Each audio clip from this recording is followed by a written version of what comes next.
రాత్రిపై సంతతి కొరకై అహోరాత్రములు తపస్సు చేసే వానర కేసరి కేసరి కుల సతి కడుపు పట్టగా జనించినాడొక అసమాన బలోద్ధతుడు సంయుతుడు అంజనాసుతుడు పవననందనుడు.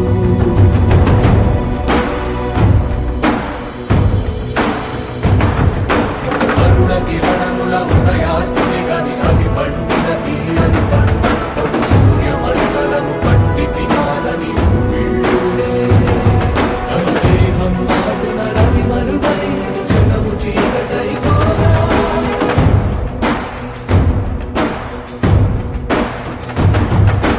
అది అమరేంద్రుడు గమనించి తన ఐరావతమది రోడించి ఆంజనేయుని సమీపించి తన వజ్రాయుధము విసరగా అది పవననందనుని హనుముని తాకా చిందిన రక్త బిందువే విద్యుద్వేగంతో ధరణి స్థలి వంద కడలిలో చచ్చి